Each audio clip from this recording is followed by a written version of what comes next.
We're going to talk about an interesting creature here in Maine. This is obviously not a kitty. This is not the lynx or the bobcat we were talking about earlier. This is a puma or a catamount or a mountain lion. Lots of different names for this creature. They're native to Maine, but like the eastern wolf, we managed to exterminate them. We trapped them, we shot them, we poisoned them, we did anything we could to get rid of them. The last known or identified cougar in Maine was about 1880. So they've been gone for a long time.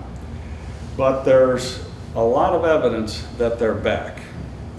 During the presentations I've given around the state, I've had 5 people come to me and swear that they have seen cougars in this state. And 2 of my friends who are avid outdoorsmen, do a lot of hunting and fishing out in the backwoods of Maine, swear that they have seen these cats. Now, obviously, if you get a fleeting glimpse of something in the underbrush, it's not so easy to identify, but there is one distinguishing feature of this cat that should tell you, and what is that?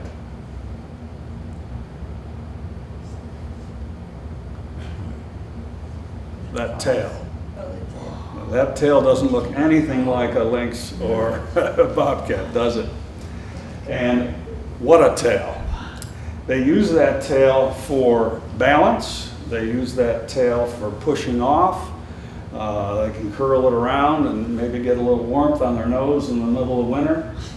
But it would be hard to see a cat like that. Obviously, that would be a thrill to see one in that particular posture, but to see one in the light of day and have a reasonable view of it, and to confuse that with a lynx or bobcat, you'd have to be drinking or under the influence of something significant. There are a lot of reports of these cats in Maine. If you go online, you'll see trail camera photographs of different places in Maine where people have captured images of them. There's one in Fairfield, Maine in particular, walking through this guy's backyard. There's a video online 2 miles over the border into New Brunswick of a cat walking through a field with that tail up in the air. Very clearly a bobcat. The only way that cat could have gotten into New Brunswick, unless it's a hell of a swimmer, would be to go through Maine. They're established in Quebec. They're confirmed in Ontario, so it wouldn't take a huge leap of faith for the cats to have moved across into Maine. If you ask the state, they'll say they don't exist in Maine. What they mean is they haven't confirmed that they're here and breeding in Maine. That's the determination. It's the same thing with the wolves.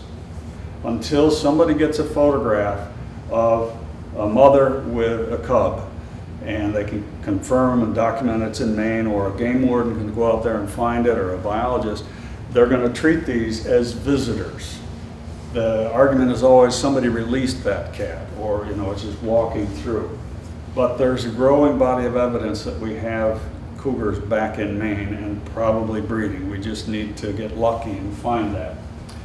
They're great travelers, and I mention this because it helps illustrate my point here. A few years ago in Connecticut, they had regular reports of cougar tracks on the road and piles of scat and so on.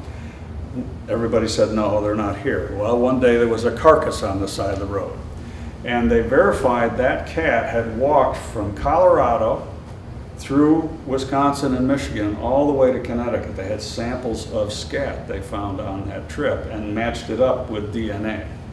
So that was a 2,000-mile journey that cougar made to Connecticut. When I was a boy, we had similar reports in New York State.